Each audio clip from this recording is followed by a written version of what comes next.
નમસ્કાર સાથી મિત્રો, એક્ઝામ સાથી ચેનલમાં આપ સૌનું હાર્દિક સ્વાગત છે। આજે આપણે જ્ઞાન સાધના પરીક્ષાની તમારે તૈયારી ચાલી રહી છે। બીજી પણ પરીક્ષાઓની તમે તૈયારી કરતા હશો જેમાં જીસીઆરટી આધારિત પ્રશ્નો પૂછાય છે।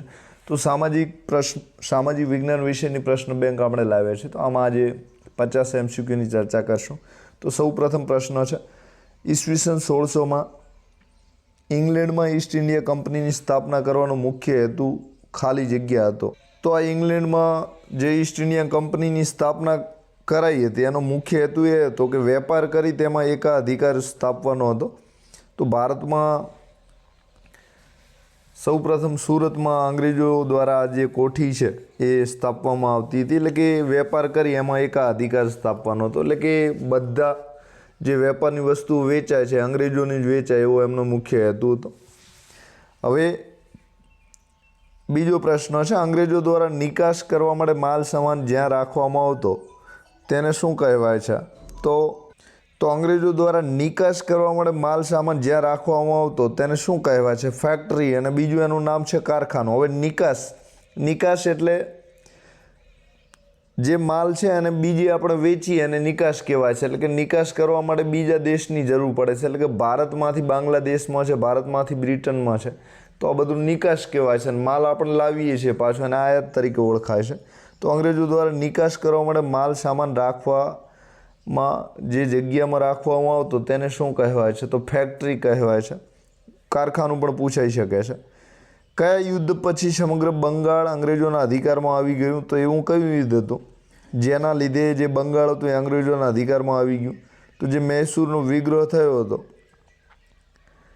એ 1798ની આસપાસ। તો મૈસૂરના વિગ્રહ પછી જે બંગાળ છે અંગ્રેજોના અધિકારમાં આવી ગયું હતું। તો સી જવાબ સાચો છે। સાથે યુરોપની પ્રજા માંસ સાચવવા ભારતની કઈ વસ્તુનો ઉપયોગ કરતા હતા? તો જે યુરોપીય પ્રજા છે એ માંસ સાચવવા માટે મરી મસાલાનો ઉપયોગ કરતા હતા। શેનો ઉપયોગ કરતા? તો મરી મસાલાનો, જે ગરમ મસાલા તરીકે ઓળખાય છે, એ બધા જ મસાલાનો ઉપયોગ માંસ સાચવવા માટે કરતા હતા, એટલે કે આ મસાલો જે માંસ હોય છે એના ઉપર નાખવામાં આવતો હતો અને એ રીતે માંસ છે લાંબા સમય સુધી બગડતું નહીં, બરાબર। હવે 5 નંબરનો પ્રશ્ન છે, યુરોપીય પ્રજા અને તેના ગવર્નર સંબંધિત કઈ જોડ ખોટી છે? અહીં ખાસ ધ્યાન રાખજો, ખોટી જોડ પૂછી છે। તો ડચ ડુપ્લે, તો જે ડચ છે એ ડચ પ્રજાનો ડુપ્લે ગવર્નર હતો, તો આ ડી ખોટી છે। હવે સાચી કઈ છે? તો પોર્ટુગીઝોનો જે ગવર્નર હતો એ અલ્ફાન્જો ડી અલ્બુકર્કે હતો, અંગ્રેજોનો ટોમ્સ રો હતો, ફ્રેન્ચનો ફ્રેન્ક માર્ટિન હતા। તો આ બધા જ ગવર્નર છે। જે ડુપ્લે હતો એ પણ ફ્રાન્સનો હતો। કોનો હતો? ફ્રાન્સનો, એટલે કે ડી ખોટું છે। તો પોર્ટુગીઝોનો ગવર્નરનું નામ અલ્ફાન્જો ડી અલ્બુકર્કે હતો, અંગ્રેજોનો ગવર્નર તરીકે ટોમ્સ રો હતા, ફ્રેન્ચના ફ્રેન્ક માર્ટિન હતા, તો ડી ખોટું છે। ડચ કંપનીના ડુપ્લે નહોતા, પણ જે ડુપ્લે છે એ ફ્રેન્ચ કંપનીના હતા। હવે ત્યારબાદ 6 નંબરનો પ્રશ્ન છે, પોર્ટુગીઝોએ ભારતમાં મેળવેલ વેપારી સંસ્થાઓને સમયગાળા મુજબ તમારે ક્રમિક ગોઠવવાના છે।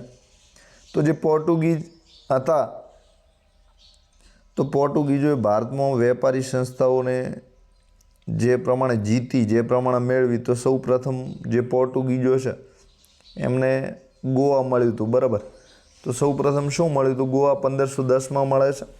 ત્યારબાદ એ દીવ ઉપર કબજો કરે છે, પછી દમણ ઉપર કરે છે, અને છેલ્લે જે કબજો છે એ વસઈ ઉપર કરે છે, બરાબર। તો ગોવા, દીવ, દમણ અને વસઈ આ પ્રમાણે જે પોર્ટુગીઝો છે એ કબજો કરે છે। તો 1498માં વાસ્કો દી ગામા જે છે એ સૌપ્રથમ આવ્યો હતો પોર્ટુગીઝ, અને ત્યાં પછી ધીમે ધીમે જે યુરોપીય પ્રજા ગણાય છે એ ભારતમાં આવે છે। હવે 7 નંબરનો પ્રશ્ન છે, નીચેનામાંથી કોનો સમાવેશ અંગ્રેજ ગવર્નર જનરલમાં થતો નથી? એટલે કે જે લિસ્ટ આપ્યું છે એમાંથી ગવર્નર જનરલ અંગ્રેજમાંથી કોણ ન હતું? તો જે ફ્રાન્સિસ્કો ડી અલ્મેન્ડા છે, તો ફ્રાન્સિસ્કો ડી અલ્મેન્ડા જે છે એ અંગ્રેજ ગવર્નર ના હતો, તો બી જવાબ સાચો છે। બાકી લોર્ડ વેલેસ્લી છે, વોરન હેસ્ટિંગ છે અને વિલિયમ બેન્ટિંગ છે, આ બધા જ શું હતા? અંગ્રેજી ગવર્નર હતા। તો વોરન હેસ્ટિંગ જે છે એમના સમયમાં રેલવેની શરૂઆતથી તમે જાણો છો, લોર્ડ વેલેસ્લી જે છે સહાયકારી નીતિ લાવ્યા હતા, એ પણ તમે જાણતા હશો. વિલિયમ બેન્ટિંગ છે, તો આપણે એક અંગ્રેજ ગવર્નર હતા. તો અલગ અલગ નામ આપેલા છે, એમાંથી ફ્રાન્સિસ્કો ડી અલ્મેડા જે છે એ નહીં આવે. હવે 8 નંબરનો પ્રશ્ન છે, બ્રહ્મો સમાજની સ્થાપના રાજા રામ મોહન રાયે કરી, તો શાંતિ નિકેતનની સ્થાપના કોણે કરી હતી? તો તમારી સમક્ષ 8 નંબરનો પ્રશ્ન છે. તો શાંતિ નિકેતન જે છે એની સ્થાપના રવિન્દ્રનાથ ટાગોરે કરી હતી. તો શાંતિ નિકેતન એક વિશ્વવિદ્યાલય સમકક્ષ હતું અને એની સ્થાપના જે છે બંગાળમાં કરવામાં આવી હતી. ક્યાં? તો બંગાળમાં કરવાઈ હતી. તો બ્રહ્મો સમાજ જે છે એની સ્થાપના ક્યારે થઈ હતી? તો 1875માં. કોના દ્વારા? તો રાજા રામ મોહન રાય દ્વારા. જે શાંતિ નિકેતન છે એની સ્થાપના રવિન્દ્રનાથ ટાગોર દ્વારા થઈ હતી. તો સી જવાબ સાચો છે. હવે 9 નંબરનો પ્રશ્ન છે, હરકુંવર શેઠાણીએ અમદાવાદમાં કયા નામે શાળાની સ્થાપના કરી હતી? તો હરકુંવર શેઠાણી કરીને જે હતા એમણે છોડીઓની શાળા, બરાબર, તો કયા નામે શાળાની સ્થાપના કરી હતી? તો છોડીઓની શાળા નામે સ્થાપના કરી હતી. તો એ કન્યા શાળા તરીકે પણ ઓળખાતી, બરાબર. કયા નામે? કન્યા. તો હરકુંવર શેઠાણીએ અમદાવાદમાં કયા નામે શાળાની સ્થાપના કરી હતી? તો છોડીઓની શાળા. બી જવાબ સાચો છે. હવે 10 નંબરનો પ્રશ્ન છે, સયાજીરાવ ગાયકવાડ વડોદરામાં રાજ કરતા હતા, તો ભગવતસિંહજી જે છે એ ક્યાં રાજ કરતા હતા? તો ભગવતસિંહજી ગોંડલમાં. ક્યાં આગળ? ગોંડલમાં. તો સયાજીરાવ ગાયકવાડ જે છે એ વડોદરાના રાજા હતા. પછી ભગવતસિંહજી છે એ કયું રજવાડું સાચવતા હતા? તો કે ગોંડલ. કયું? ગોંડલ. તો સી જવાબ સાચો છે. 11 નંબરનો પ્રશ્ન છે, ગાંધીજીની શિક્ષણ યોજના નીચે પૈકી કયા નામે જાણીતી છે? તો જે ગાંધીજીની શિક્ષણ યોજના છે એ વર્ધા શિક્ષણ યોજના તરીકે જાણીતી છે. કયા નામે? વર્ધા શિક્ષણ યોજના. 1938નો સમયગાળો છે. તો વર્ધા શિક્ષણ યોજના, બરાબર. તો એમાં માતૃભાષામાં શિક્ષણ આપવું, એમાં ઉત્પાદન વિદ્યાર્થીઓ દ્વારા થતું રહે અલગ અલગ વસ્તુઓનું, તો એ બધું જ શિક્ષણ હતું. તો વર્ધા શિક્ષણ યોજના જે ગાંધીજીએ મહારાષ્ટ્રનું જે વર્ધા શહેર છે ત્યાંથી આપી હતી. તો વર્ધા શહેરની પણ વર્ધા ગામ હતું. હવે આ ગાંધીજીની જે શિક્ષણ યોજના છે એનું નામ વર્ધા શિક્ષણ યોજના તરીકે જાણીતી છે, બરાબર. હવે 12 નંબરનો પ્રશ્ન છે, ઇન્ડિયન ઇન્સ્ટિટ્યૂટ ઓફ સાયન્સની મુલાકાત લેવા તમે નીચે પૈકી કયા શહેરમાં જશો? તો ઇન્ડિયન ઇન્સ્ટિટ્યૂટ ઓફ સાયન્સ છે એ કયા સ્થળે આવેલી છે? એવો પ્રશ્ન અહીં તમને પૂછ્યો છે. તો બેંગલુરુ શહેરમાં આવેલી છે. તો જે કર્ણાટક રાજ્ય છે એના બેંગલુરુ શહેરમાં આવેલી છે. હવે 13 નંબરનો પ્રશ્ન છે, અંગ્રેજોના આગમન સમયમાં શૈક્ષણિક સંસ્થાઓમાં શિક્ષણનો અભ્યાસક્રમ કોણ નક્કી કરતું હતું? તો જે શિક્ષક છે એમના દ્વારા અભ્યાસક્રમ નક્કી કરવામાં આવતો હતો. તો બી જવાબ સાચો છે. કયો? બી સાચો છે. હવે કાયદાની દ્રષ્ટિએ બધા નાગરિકો સમાન છે, તો એ સમાનતાના હક તરીકે ઓળખાય છે. એવી રીતે નાગરિકોને અભિવ્યક્તિની છૂટછાટ જે હોય એ કયા અધિકાર તરીકે ઓળખાય છે? તો એ અધિકારનું નામ છે સ્વતંત્રતાનો હક. તો આમાં કુલ 6 પ્રકારની સ્વતંત્રતાઓ જે છે એ નાગરિકોને મળેલી છે. તો જે બંધારણીય ઇલાજાનો હક છે અને ડૉક્ટર આંબેડકર જે છે એ ભારતીય બંધારણના આત્મા તરીકે ઓળખતા હતા.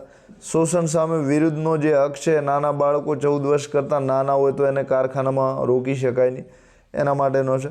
ધાર્મિક સ્વતંત્રતાનો હક છે, એમાં કોઈ પણ વ્યક્તિને કોઈ પણ ધર્મ પાળવાનો, માનવાનો, આચરવાની જે છે એ છૂટ આપવામાં આવેલી છે. તો સ્વતંત્રતાનો હક જે છે એના માટે બંધારણમાં 21 નંબરની કલમ છે. શોષણ સામે વિરુદ્ધનો હક છે એમાં 23 અને 24 નંબરની કલમ છે. ધાર્મિક સ્વતંત્રતાનો હક જે છે એના માટે પણ કલમો 26 વાળી આપેલી જ છે. હવે 15 નંબરનો પ્રશ્ન છે, કેટલી ઉંમરના બાળકોને બાળ મજૂરી કરાવવી એ શિક્ષાપાત્ર ગુનો ગણાય છે? તો કેટલી વર્ષની ઉંમરનું બાળક હોય તો એની પાસે તમે બાળ મજૂરી કરાવો છો તો એ શિક્ષાપાત્ર ગુનો ગણાય છે. તો 14 વર્ષથી નીચેનું કોઈ બાળક હોય, એટલે કે 8મા ધોરણથી નીચેનું જે બાળક હોય છે એને તમે મજૂરી કરાવો છો તો એ ગુનો ગણાય છે. તો 14 વર્ષથી નાની ઉંમર, બરાબર, એવા જે પણ બાળકો હોય છે એને બાળ મજૂરી કરાવી શિક્ષાપાત્ર ગુનો ગણાય છે. બાળ મજૂરી એટલે કેવી મજૂરી? તો દાખલા તરીકે બાળ મજૂરી એટલે એના ઘર બારે હોટલમાં ક્યાં રાખો છો, તમે બીજે ક્યાંય કામ કરાવો છો તો એ ગુનો ગણાય છે. હવે 16 નંબરનો પ્રશ્ન છે, દર વર્ષે બંધારણ દિવસની ઉજવણી ક્યારે કરવામાં આવે છે? તો દર વર્ષે જે બંધારણ દિવસ છે એની ઉજવણી 26મી નવેમ્બરે કરવામાં આવે છે. કઈ નવેમ્બરે કરવામાં આવે છે? તો 26મી નવેમ્બરે આપણું જે બંધારણ છે એ સૌપ્રથમ જે છે એ લાગુ કરાયું હતું. તો દર વર્ષે બંધારણ દિવસની ઉજવણી ક્યારે કરવામાં આવે છે? તો 26 નવેમ્બરે. કઈ તારીખ છે? 26મી નવેમ્બર કાયદા દિવસ તરીકે પણ ઓળખાય છે. તો બંધારણ દિવસની ઉજવણી જે છે 26 નવેમ્બરે કરવામાં આવે છે. 15મી ઓગસ્ટે આપણને આઝાદી મળી હતી, એટલે કે 15 ઓગસ્ટ 1947 રોજ જે આપણે સ્વતંત્રતા દિવસ તરીકે ઉજવીએ છીએ. 26 જાન્યુઆરી આપણને પ્રજાસત્તાક એટલે કે જે શાસન સત્તા છે એ બંધારણે પ્રજાના હાથમાં આપ્યું હતું, તો એને પ્રજાસત્તાક દિવસ તરીકે આપણે ઓળખીએ છીએ. હવે ત્યારબાદ 17 નંબરનો પ્રશ્ન છે, કોણે બંધારણીય ઇલાજાના હકને બંધારણના આત્મા સમાન કહ્યો છે? તો અગાઉ મેં આનો જવાબ તમને આપી દીધો છે. તો ડૉક્ટર ભીમરાવ આંબેડકર, જે BR આંબેડકર તરીકે પણ ઓળખાય છે, તો એમણે બંધારણીય ઇલાજાનો જે હક છે 31 નંબરમાં એને બંધારણના આત્મા તરીકે ઓળખાવ્યો છે. તો બંધારણના જેમ તમારા શરીરમાં આત્મા હોય છે એમ બંધારણ માટે સૌથી મહત્ત્વનો હક કયો છે? તો બંધારણીય ઇલાજાનો હક છે. તો ઇલાજ એટલે ઉપચાર કરવો. ડૉક્ટર જે ઉપચાર કરતો હોય છે, તો બધા જ જે અધિકાર છે, કુલ આપણને 6 અધિકાર મળેલા છે, તો એના ઉપચાર કરવા માટે આ જે અધિકાર છે ખૂબ જાણીતો છે. હવે 18 નંબરનો પ્રશ્ન છે, રાજ્યસભામાંથી દર વર્ષે કેટલા સભ્યો નિવૃત્ત થાય છે? બરાબર. તો રાજ્યસભા જે છે એમાંથી દર વર્ષે 3 ભાગના સભ્યો નિવૃત્ત થાય છે. કયા ભાગના? 3 ભાગના. દાખલા તરીકે 100 હોય તો એના 3 ભાગના, તો 33 સભ્યો નિવૃત્ત થાય છે. તો એ રીતે રાજ્યસભામાંથી દર વર્ષે 3 ભાગના સભ્યો જે છે એ નિવૃત્ત થાય છે. કેટલા? તો કે 3 ભાગના. તો રાજ્યસભામાં સભ્ય સંખ્યા તમે જાણતા હશો, કોમેન્ટ કરી શકો છો કે 200 ઉપર કેટલી છે સભ્ય સંખ્યા. તો 19 નંબરનો પ્રશ્ન છે, આપણા દેશમાં કાયદો કઈ નીતિના આધારે કાર્ય કરે છે? તો જે આપણો દેશ છે એમાં જે કાયદો છે એ સૌ સમાન, સૌને સન્માન, તો બધાને સરખા ગણવામાં આવ્યા છે. તો બધાને કેવી રીતે ગણવામાં આવ્યા છે? તો સૌ સમાન છે અને સૌને સન્માન, માન આપવામાં આવે છે. તો C જવાબ સાચો છે. હવે 20 નંબરનો પ્રશ્ન છે, નીચે આપેલા જોડકાઓની કઈ જોડ સાચી છે? તો સાચી જોડ જે હોય અહીં તમારે ઓળખવાની છે. તો સંસદનું કાયમી ગૃહ છે એનું નામ શું છે? તો સંસદના જે કાયમી ગૃહનું નામ શું છે? તો કે રાજ્યસભા છે. હવે બીજા નંબરનો પ્રશ્ન છે, સંઘની કારોબારીના વડા કોણ હોય છે? તો જે સંઘ છે એની કારોબારીના વડા કોણ હોય છે? તો સંઘની કારોબારીના જે વડા છે એ વડાપ્રધાન હોય છે. કારોબારીનું કામ બધું કોણ સંભાળે છે? તો વડાપ્રધાન સંભાળે છે. દેશના બંધારણીય વડા કોણ છે? તો દેશના બંધારણીય વડા રાષ્ટ્રપતિ છે. પછી હાઉસ ઓફ પીપલ્સ તરીકે કયું ગૃહ ઓળખાય છે?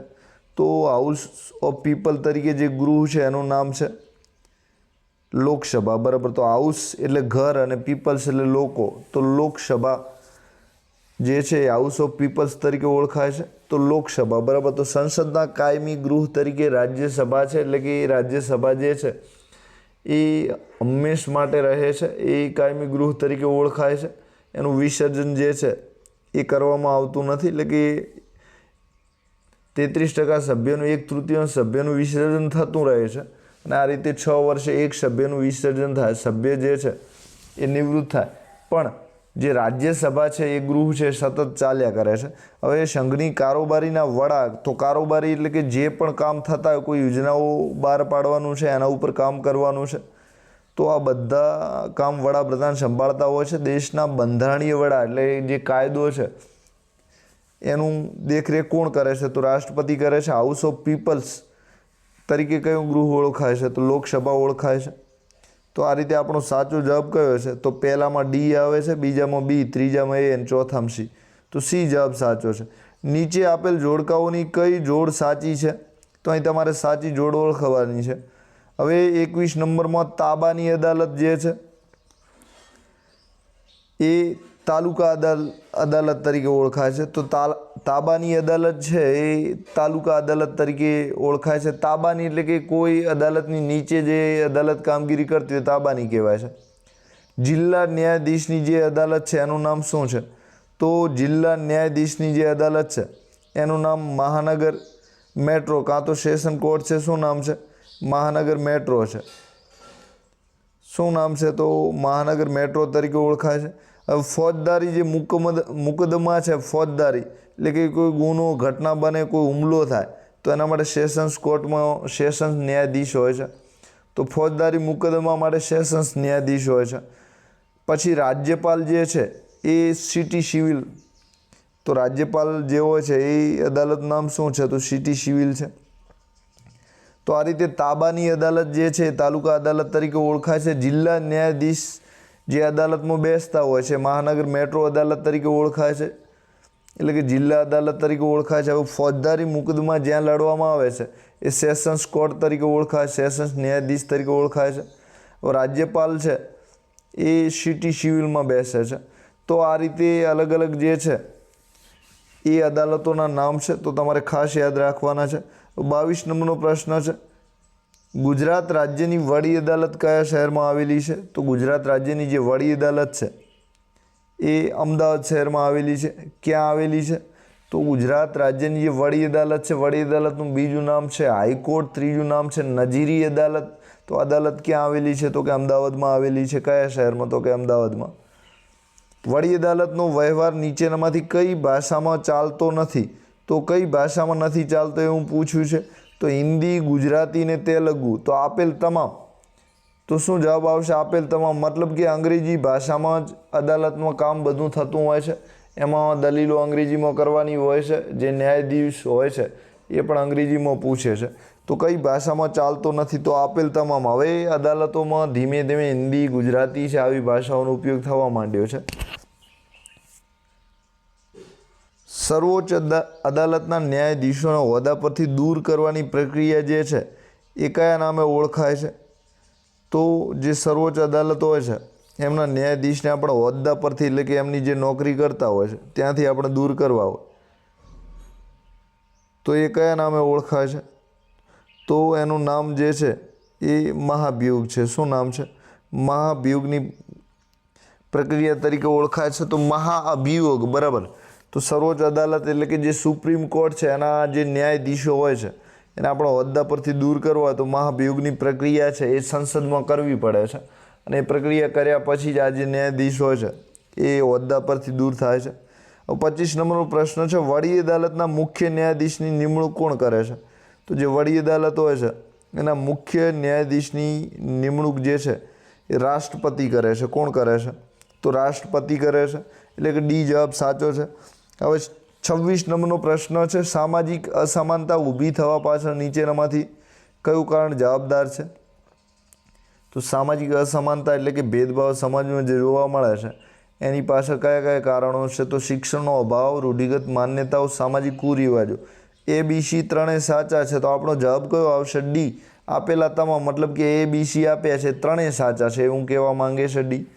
તો આપણો જવાબ આવશે ડી.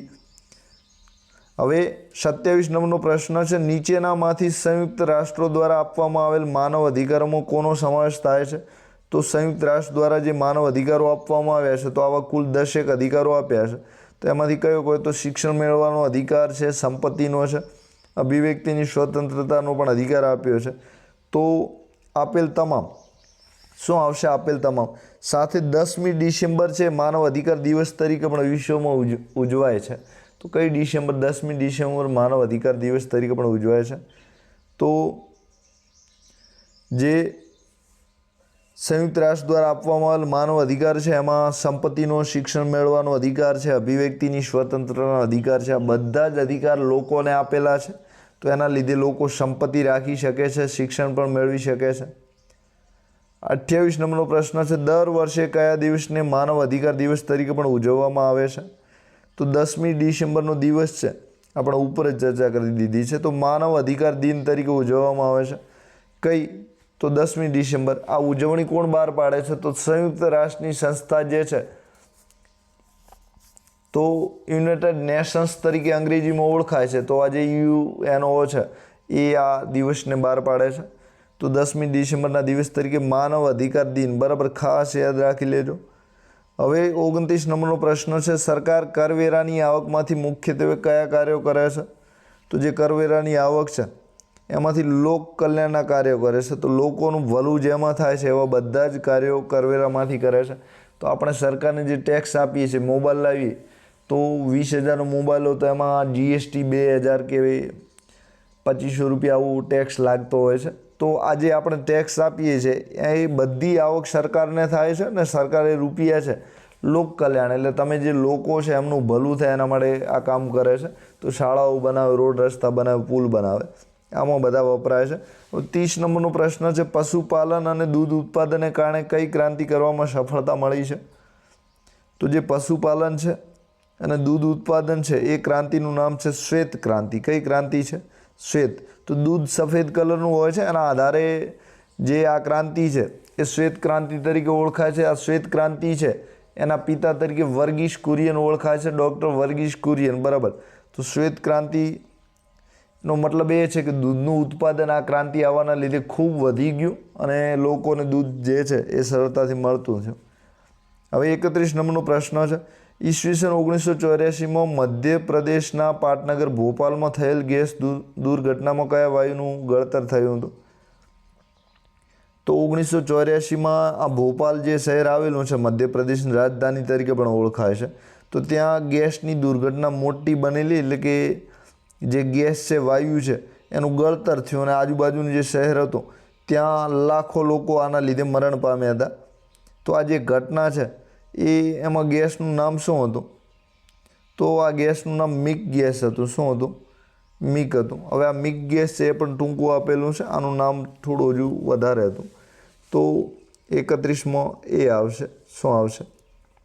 એ. 32 નંબરનો પ્રશ્ન છે, કઈ આપત્તિ એવી છે કે જે કુદરતી અને માનવ સર્જિત બંને પ્રકારની છે? એટલે કે કુદરત દ્વારા પણ આવે છે અને માનવ છે એ પણ એને લાવી શકે છે. તો દાવાનળ.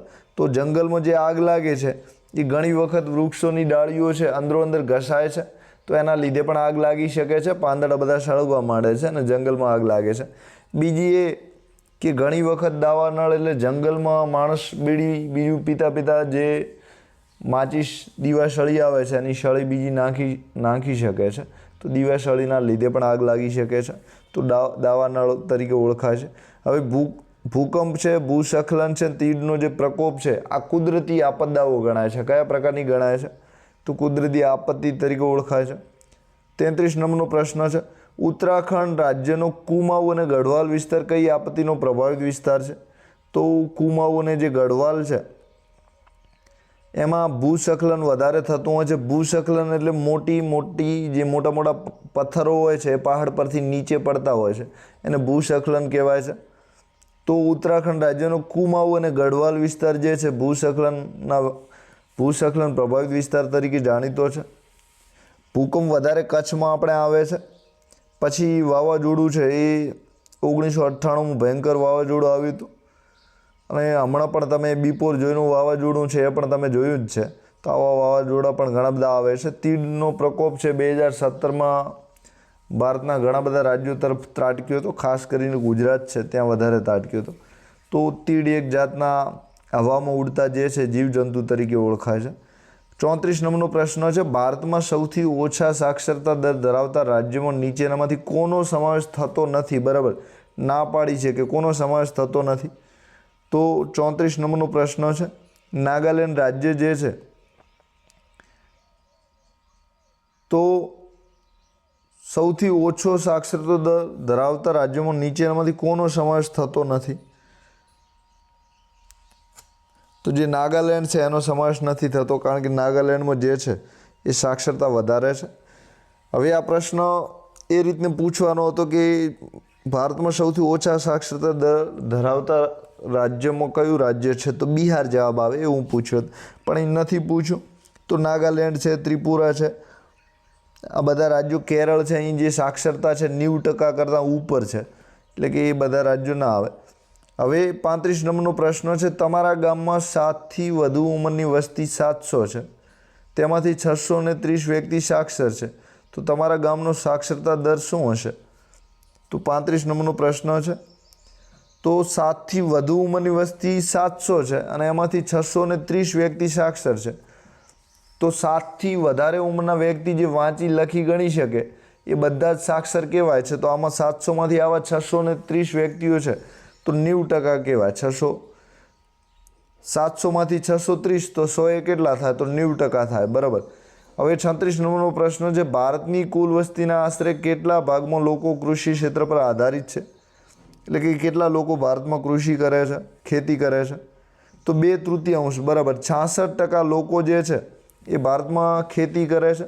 તો અત્યારે આ આંકડો 52% પહોંચી ગયો છે. ધીમે ધીમે 48% સુધી આવી રહ્યો છે અને ધીમે ધીમે ઘટી રહ્યો છે. બરાબર. તો કુલ વસ્તીના આશરે કેટલા ભાગના લોકો કૃષિ ક્ષેત્ર પર આધારિત છે? તો 36માં 2/3. બરાબર. હવે વિશ્વમાં સૌથી વધારે વસ્તી ગીચતા કયા પ્રદેશમાં છે? એટલે કે વિશ્વનો એવો કયો પ્રદેશ છે જેમાં સૌથી વધારે વસ્તી ગીચતા એટલે કે 1 કિલોમીટરમાં લોકો જે રહેતા હોય, 1 કિલોમીટરના ક્ષેત્રફળમાં સૌથી વધારે લોકો રહેતા હોય એને વસ્તી ગીચતા કહેવાય છે. તો દક્ષિણ મધ્ય એશિયામાં આવી જે છે એ સૌથી વધારે વસ્તી છે, દક્ષિણ મધ્ય એશિયામાં. તો આપણો જે ભારત દેશ છે એ મધ્ય એશિયામાં આવે છે, બાંગ્લાદેશ પણ આવે છે. તો આ બધા જ દેશો છે મધ્ય એશિયામાં આવે છે. તો એ જવાબ સાચો છે. ભારતમાં સૌથી ઓછી વસ્તી ગીચતા ધરાવતું રાજ્ય કયું છે? તો 2011ની વસ્તી ગણતરી પ્રમાણે અરુણાચલ પ્રદેશમાં માત્ર 1000માંથી 17 લોકો રહે છે. એટલે કે 1 કિલોમીટરમાં માત્ર કેટલા લોકો રહે છે? તો 17 લોકો રહે છે. તો સૌથી ઓછી વસ્તી ગીચતા અરુણાચલ પ્રદેશમાં છે. 39 નંબરનો પ્રશ્ન છે, નીચેના પૈકી કઈ ધાતુ આધુનિક ઉદ્યોગની કરોડરજ્જુ કહેવાય છે? તો જે પોલાદ છે, તો પોલાદ આધુનિક ઉદ્યોગો માટે ખૂબ ઉપયોગી ધાતુ છે. કયું? તો પોલાદ. હવે 40 નંબરનો પ્રશ્ન છે, માનવ નિર્મિત રેસાઓમાં કયા એક રેસાનો સમાવેશ થતો નથી? એટલે કે માણસ દ્વારા જે બનાવેલા રેસા છે એમાં એક કયો રેસો નથી? તો જે રેયોન છે કુદરતી રીતે બને છે. તો રેયોન ના આવે ડી. બાકી લિનિન છે, એક્રિલિક છે, નાયલોન છે, આ બધા જ માણસો દ્વારા કંપનીમાં બનાવવામાં આવે છે. તો નાયલોન છે, એક્રિલિક છે, લિનિન છે, આ માણસ દ્વારા બનાવવામાં આવે છે. જે રેયોન છે એ માણસ દ્વારા નથી બનાવવામાં આવતો. હવે 41 નંબરનો પ્રશ્ન છે, બ્રિટિશ શાસન પહેલાં ભારતમાં નીચેનામાંથી કયું શહેર મલમલ માટે પ્રખ્યાત હતું? તો જે મલમલ છે એના માટે મલમલ એક જાતનું કાપડ છે, એકદમ કોમળ કાપડ આવે છે, રેશમી કાપડ. તો જે હિરોઈન ફિલ્મ જગતમાં જે હિરોઈનો કપડાં પહેરતા હોય છે એ એકદમ મલમલ હોય છે. મલમલ એટલે કે રેશમી આકારના છે. તો આ શહેરનું નામ શું છે? તો ઢાકા શહેર છે. તો અત્યારે જે બાંગ્લાદેશ દેશ આવ્યો છે એની રાજધાનીનું નામ ઢાકા છે. તો આ ઢાકા છે એ પહેલાં ભારતમાં હતું. તો ઢાકા શહેર જે છે મલમલ માટે પ્રખ્યાત હતું. હવે 42 નંબરનો પ્રશ્ન છે, ભારતના સુતરાઉ કાપડ ઉદ્યોગના કેન્દ્રમાં કયા એકનો સમાવેશ થતો નથી? તો જે જયપુર છે એ ભારતના સુતરાઉ કાપડ ઉદ્યોગના કેન્દ્રમાં જયપુર ના આવે. ચેન્નઈ છે, કાનપુર છે, કોઇમ્બતુર છે, આમાં સુતરાઉ કાપડ બનાવવા માટેની ઘણી બધી મિલો આવેલી છે, પણ જયપુર રાજસ્થાનનું છે એ ના આવે. તો જયપુર રાજસ્થાનની પાટનગર તરીકે પણ ઓળખાય છે. 43 નંબરનો પ્રશ્ન છે, ભારતના કયા શહેરને ભારતના માન્ચેસ્ટર તરીકેની ઓળખ મળી હતી? તો ભારતનું જે અમદાવાદ શહેર છે એને ભારતના માન્ચેસ્ટર તરીકેની ઓળખ મળી હતી. તો કાપડ ઉદ્યોગ માટે ખૂબ જાણીતું શહેર એ વખતે અમદાવાદ હતું. તો બ્રિટનમાં માન્ચેસ્ટર આવેલું છે એવું જ ભારતના માન્ચેસ્ટર તરીકે શહેર છે અમદાવાદ ઓળખાતું હતું. 44 નંબરનો પ્રશ્ન છે, જાપાનનું કયું શહેર જાપાનના માન્ચેસ્ટર તરીકે ઓળખાય છે? તો જાપાનનું જે ઓસાકા શહેર છે એ જાપાનના માન્ચેસ્ટર તરીકે ઓળખાય છે. તો જાપાનનું કયું? ઓસાકા. વર્તમાનમાં કયો ઉદ્યોગ વૈશ્વિક ઉદ્યોગ બન્યો છે? તો જે વર્તમાન સમય છે એમાં માહિતી તકનીકી ઉદ્યોગ છે એની જરૂર દુનિયામાં સમગ્ર જગ્યાએ પડે છે. એટલે કે વૈશ્વિક ઉદ્યોગ બન્યો છે, એટલે કે કોઈ એક દેશ પૂરતો નહીં પણ સમગ્ર વિશ્વ માટે જાણીતો ઉદ્યોગ બન્યો છે.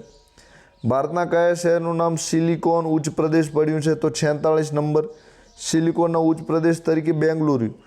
સાથે ભારતમાં બેંગલુરુ છે સિલિકોન વેલી તરીકે ભારતની સિલિકોન વેલીનું શહેર કયું? તો બેંગલુરુ છે. પછી સિલિકોનનો ઉચ્ચ પ્રદેશ તો એમાં પણ બેંગલુરુ આવે છે. હવે આ કર્ણાટકનું જે બેંગલુરુ શહેર છે એ આપણે મોબાઈલ ઉપર જે નવી નવી એપો તમે બનતી જોઈ છે આ બધી જ એપો ત્યાં બને છે. 48 નંબરનો પ્રશ્ન છે, નીચેનામાંથી કયા પાક માટે ટપક સિંચાઈ પદ્ધતિ વધુ અનુકૂળ નથી? તો એ પાકનું નામ તમારે કહેવાનું છે. તો ઘઉંનો પાક છે, એમાં ટપક સિંચાઈ પદ્ધતિ કામ નથી લાગતી, કારણ કે ઘઉંના પાકને વધારે પાણીની જરૂર પડે છે, એટલે ના આવે. તો ટામેટા, કપાસ ને પપૈયા આવી શકે છે, પણ ઘઉં ના આવે. ટપક સિંચાઈ પદ્ધતિ ટપક ટીપે ટીપે જે પાણી પડતું એનાથી કાંઈ થતું નથી ઘઉંને, એટલે કે વધારે પાણીની જરૂર પડે છે. ઘઉં સાથે શિયાળુ રવિ પાક છે. ગુજરાતમાં ઘઉં ઉત્પાદન કરતો કયો પ્રદેશ જાણીતો છે?